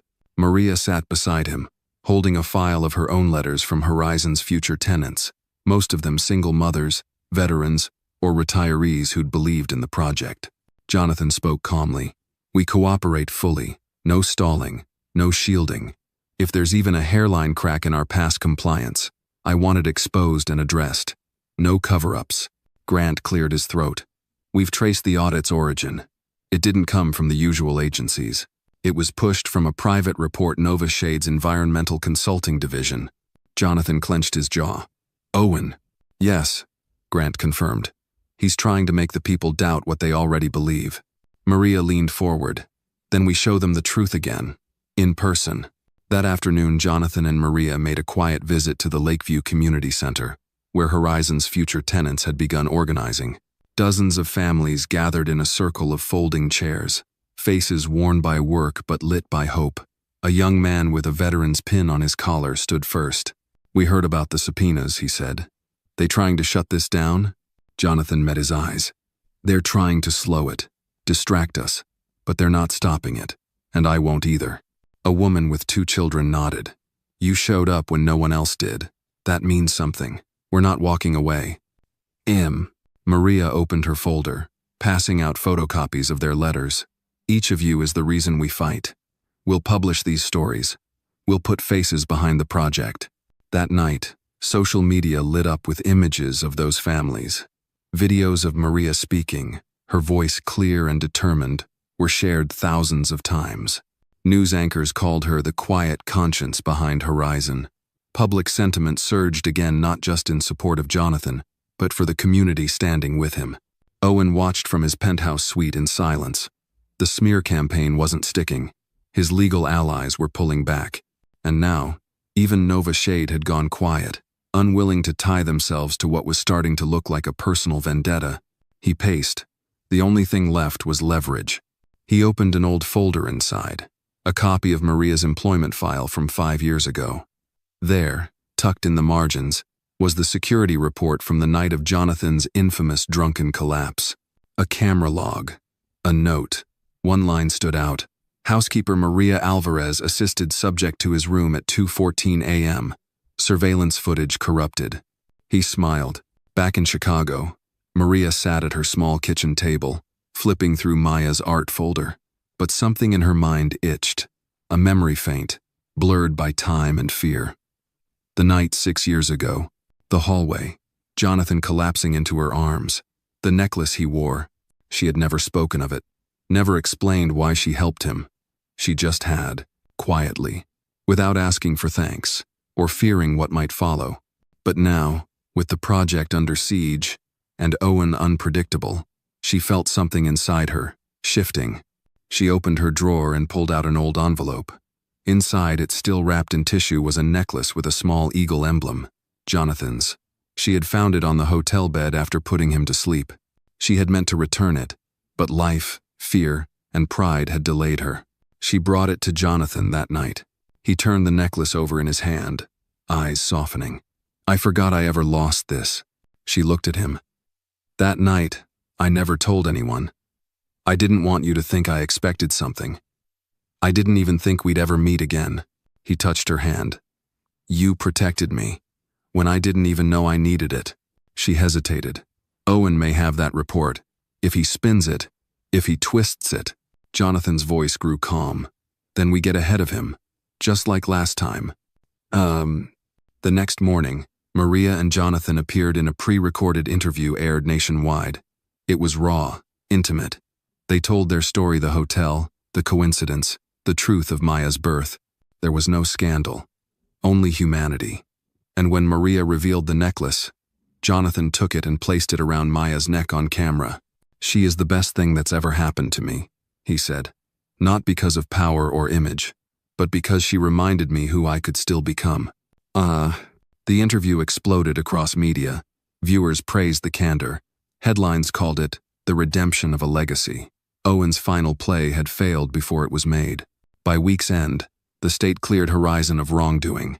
Permits reinstated, construction resumed, and for the first time in months, the noise began to fade. Maria stood at the site's edge, hard hat in hand, watching crews pour new foundation. Jonathan joined her. "We didn't just build through storms," he said. "We rewrote the blueprint." She nodded. "And now we lay the real groundwork." In the distance, Maya skipped between cones, drawing with chalk on the fresh pavement. Her laughter soared over steel and concrete. It was the sound of something enduring hope, not shouted, but lived. And as the sun dipped behind the cranes, casting long shadows over the rising beams, Jonathan wrapped an arm around Maria and whispered, "This is just the beginning." 6 months later, Horizon Phase 1 stood proud against the Chicago skyline, a seamless blend of modern architecture and neighborhood spirit. It wasn't just a building. It was a message carved into steel and stone. Truth builds taller than lies ever could. The grand opening drew local media, city officials, families, and employees who had labored over every detail. A large blue banner fluttered above the main entrance. "Welcome home." Maria stood on the front steps with Maya holding her hand. The little girl wore a pale yellow dress with tiny sunflowers and a matching bow in her hair. Jonathan stood beside them in a crisp gray suit, his expression calm but moved. He held a pair of ceremonial scissors, but the honor of cutting the ribbon went to Maya. "You built it, Daddy," she said proudly. "But I live here first." The crowd laughed and applauded as Maya snipped the ribbon. Flashbulbs popped. Applause echoed down the boulevard. Jonathan turned to the podium. "When we started this project, we were building apartments. Today, we're opening homes. Homes rooted in honesty, protected by transparency, and grown from forgiveness." He gestured toward Maria, "And none of this would have stood without the quiet strength of one woman who reminded us that every legacy begins at home." Maria was invited to speak next. She wore a navy blouse and a soft pearl necklace, a quiet confidence in her voice. "This place isn't just made of concrete and glass. It's made of people who refuse to let the past define the future. My daughter may not understand politics or architecture, but she knows kindness when she sees it. And thanks to all of you, she sees it every day." As they stepped away from the stage, city council members shook their hands. Community leaders hugged them. And for the first time in a long while, there were no whispers, no doubt, just gratitude. Later that evening, the newly built rooftop garden opened to a golden sunset. Raised planters brimmed with herbs, small fruit trees, and wildflowers. Families picnicked on benches while soft jazz played through hidden speakers. Jonathan poured 2 glasses of sparkling cider and handed one to Maria. They clinked glasses, standing beside the iron railing as Maya giggled nearby with 2 other children, chasing paper butterflies in the warm breeze. "It still feels surreal," Jonathan admitted. Maria smiled. "You always said buildings are just walls unless they breathe. This one breathes." He looked at her. "I used to think power came from ownership, but now I think it comes from care." She nodded. "You didn't just rebuild a project, you rebuilt yourself." He looked toward Maya, now drawing something in chalk on the rooftop floor. When he reached her, she smiled and showed him. It was a drawing of 3 figures, a tall man, a woman with curly hair, and a little girl between them, all holding hands under a banner that read, "Home." He knelt beside her. "Can I keep this one?" Maya giggled. "It's for your office, so everyone knows who your boss is." As night descended, lanterns flickered to life around the rooftop. Families slowly filtered downstairs, leaving the Reed family in quiet peace under the stars. Grant approached with a folded envelope. "This arrived today, from the board." Jonathan opened it. Inside was a simple card with a single line. "Your position is not just secure, it's honored." Beneath was a signature from every board member, even those who had once doubted him. He looked up, tears pricking his eyes. "It wasn't supposed to end this way." Maria stepped beside him. "Maybe it didn't end. Maybe it just began." Jonathan held her hand, pulling her close. "I spent so long hiding from the truth, and somehow, it gave me everything I never dared to want." She rested her head against his chest. "And all you had to do was open the door." Nearby, Maya began humming a tune, something soft, invented, timeless. A song only a child could compose. Jonathan and Maria stood still, letting it wash over them. In the days that followed, the story of Horizon traveled far. It became a model for transparency and community engagement. Schools studied its blueprints, not just for design, but for its social impact. Families moved in, bringing laughter, new traditions, and fresh hopes. Maria continued to work with the Horizon Community Board, advocating for resources and programs. Jonathan began mentoring young entrepreneurs who had once been overlooked, especially those from backgrounds like Maria's. Their relationship, once defined by silence and mystery, now pulsed with clarity and mutual purpose. Love had not been dramatic or sudden, it had been slow, steady, and earned. As spring turned to summer, Maya began first grade. On her first day, Jonathan knelt to fix her shoelaces. "Be brave," he whispered. She kissed his cheek. "I'll be like Mommy." Jonathan watched her disappear through the school doors, backpack bouncing. He turned to Maria, who slipped her arm through his. "She's going to build bigger things than we ever dreamed," he said. Maria smiled. "And she'll know exactly where her roots are." They walked down the sidewalk, hand in hand, toward the Horizon Tower that now gleamed in morning light. Behind them, the echoes of fear, betrayal, and shame had quieted. Ahead of them, a skyline not just of steel but of stories reclaimed, of families healed, and of a legacy grounded in something stronger than wealth, truth, community, and enduring love.